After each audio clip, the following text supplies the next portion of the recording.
6 years ago, I walked through the service entrance of the Monarch building for the first time.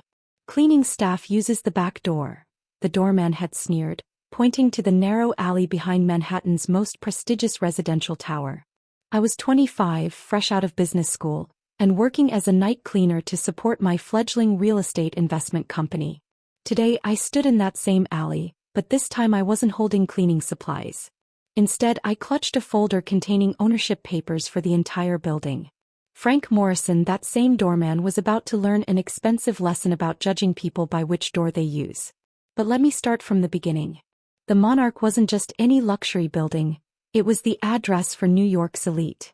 Billionaires, celebrities, and old money families occupied its sprawling apartments, each one worth more than most people would see in a lifetime. And there I was, with an MBA from Columbia and a dream, scrubbing their floors at night while building my company during the day. "Remember your place," Frank would say every evening as he pointed to the service entrance. "Front doors for residents only." He took particular pleasure in this ritual, especially when residents were watching.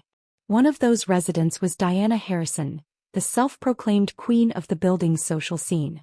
She lived in the penthouse with her husband Thomas, a Wall Street executive who had inherited both his money and his arrogance.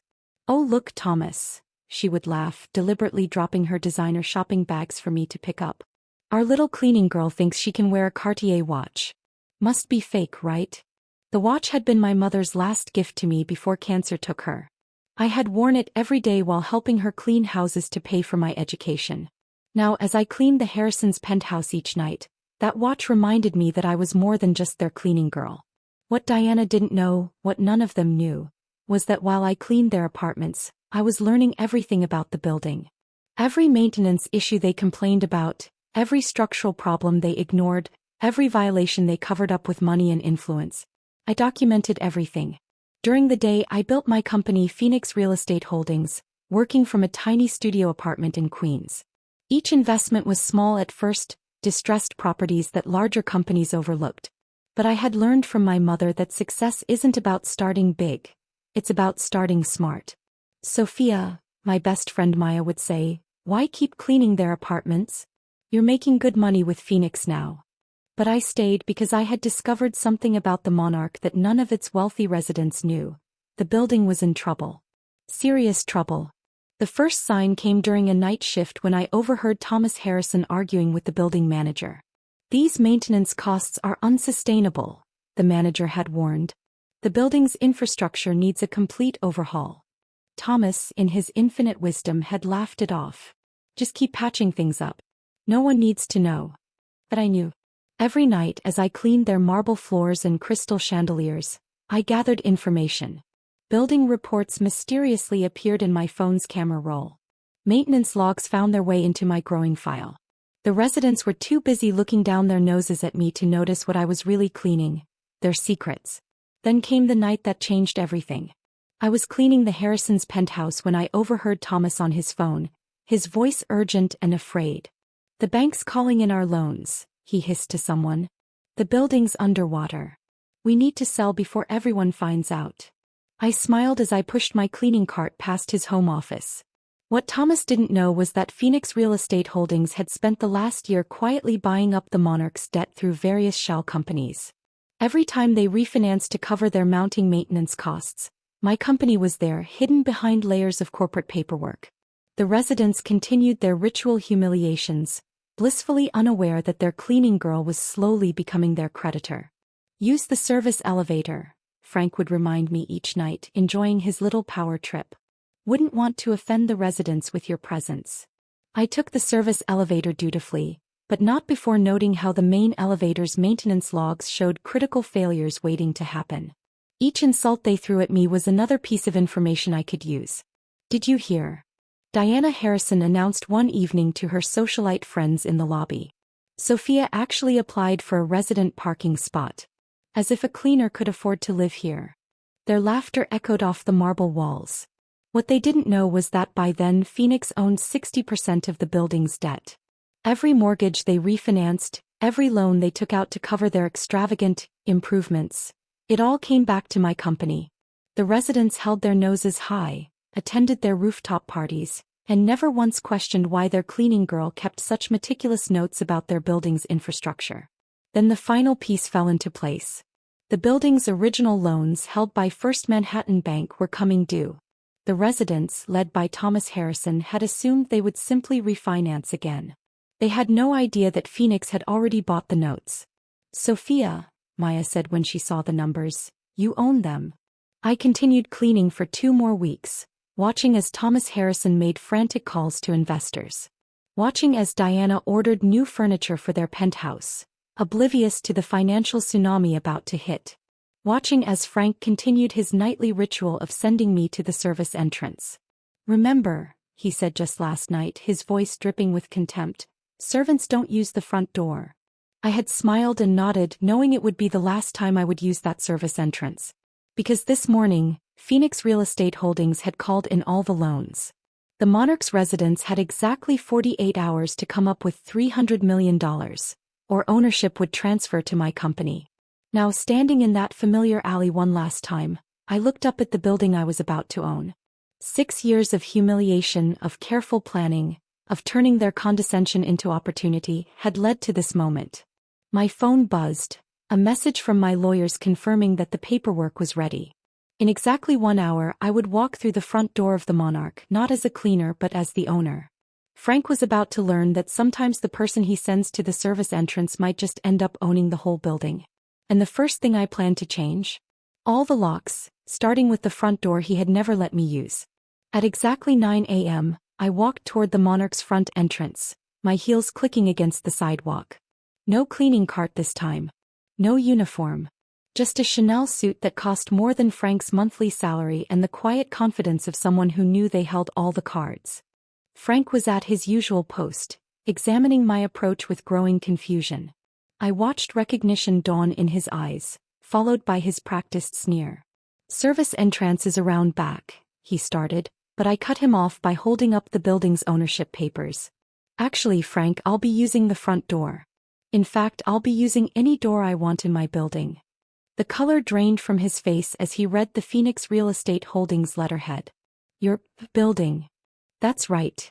I smiled, remembering every time he had pointed me toward the alley. "And you're in my lobby." Before he could respond, Thomas Harrison burst through the front doors, his face red with panic. He had spent the night trying desperately to raise the $300 million needed to save the building. I knew because I had cleaned his office while he made the calls. "Where is she?" he demanded, then stopped short when he saw me. "Sophia? What are you? Why aren't you in uniform?" "Because, Mr. Harrison, I'm not here to clean. I'm here to collect." The lobby fell silent. Residents who had been hurrying past suddenly stopped, turning to watch the scene unfold. I spotted Diana Harrison frozen on the grand staircase, her morning yoga mat forgotten in her manicured hands. "This is impossible," Thomas sputtered. "You're a cleaner." "No, Mr. Harrison. I'm the CEO of Phoenix Real Estate Holdings, the company that now owns every loan, every mortgage, and as of this morning, every square inch of the Monarch building." Diana's yoga mat hit the marble floor with a soft thud. But you cleaned our penthouse just last night." "Yes, I did. And I noticed you still haven't fixed that leak in the guest bathroom." "Don't worry, it's on my list of urgent repairs. Along with replacing the doorman." Frank took an involuntary step backward, bumping into his desk. My lawyers chose that moment to enter, carrying boxes of documents. "Ms. Reyes, everything is ready. Would you like to address the residents now or begin the lock changes?" "Both," I replied, enjoying the way Thomas Harrison's face contorted at taking orders from his former cleaning girl. "Call the locksmith. And have security escort Frank out after he turns in his keys." The lobby erupted in chaos. Residents who had spent years ignoring me suddenly couldn't stop staring.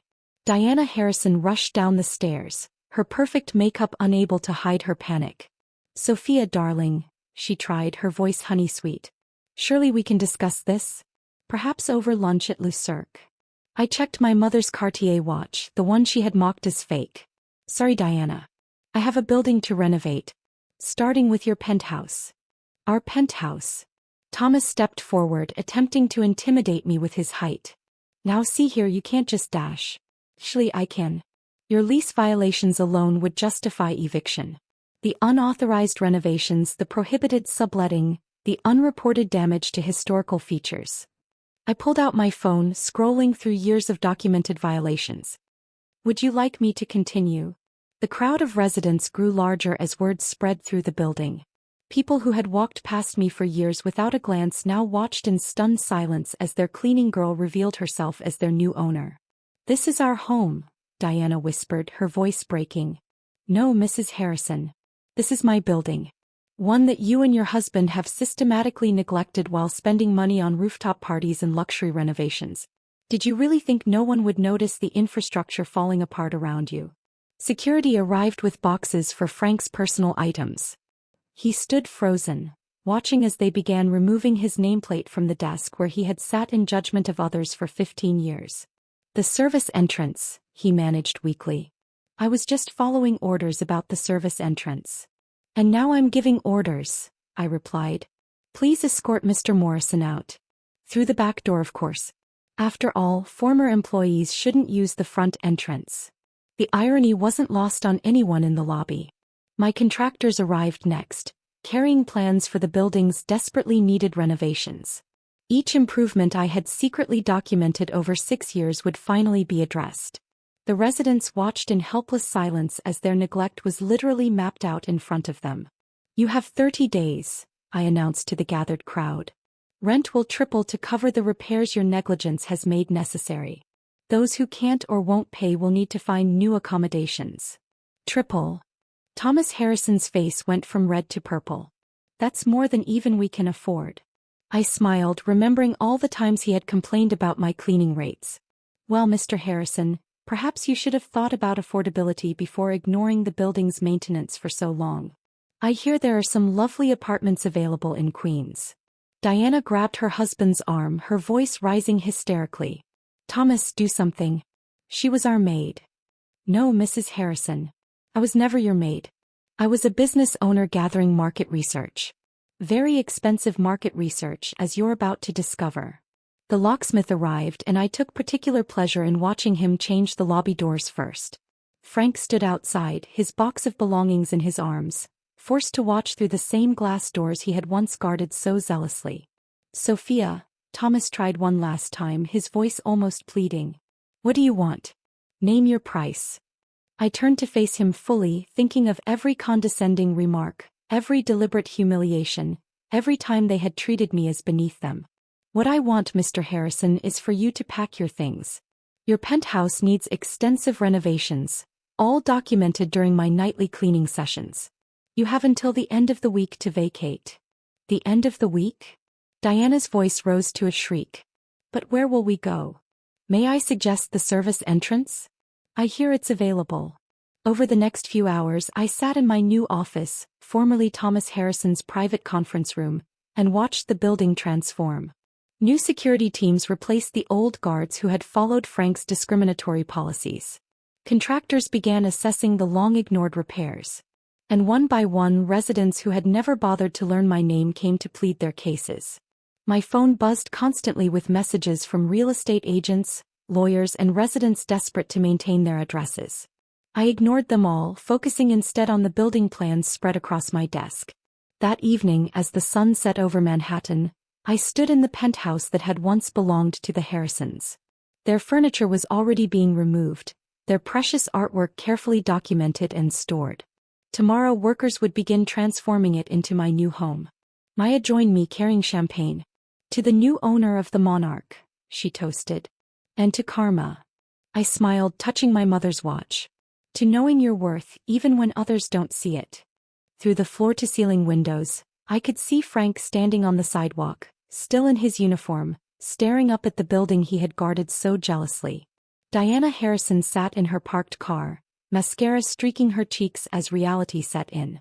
And Thomas Harrison was being escorted out by security after attempting to enter through, ironically, the service entrance. "What will you do with the building now?" Maya asked. "Restore it. Renovate it. Make it what it should have been all along, a place where people are judged by their character, not their job title." I touched the cool glass of the window, remembering all the nights I had cleaned these same panes while plotting this very moment. "And the service entrance?" "Oh, that's being renovated too. From now on, the monarch will have only one entrance, the front door. And it will be open to everyone who deserves to be here. The next morning, a new sign appeared in the monarch's freshly polished lobby. Welcome to the Monarch building, where every entrance is the right entrance. And above it in smaller letters, under new management Phoenix Real Estate Holdings, Sophia Reyes CO. As I walked through the front doors, my doors, I thought about how sometimes the best revenge isn't about getting even. Sometimes it's about rising so far above those who look down on you that they have to crane their necks just to see where you've gone. And sometimes, just sometimes, it's about changing the locks on the front door they never let you use.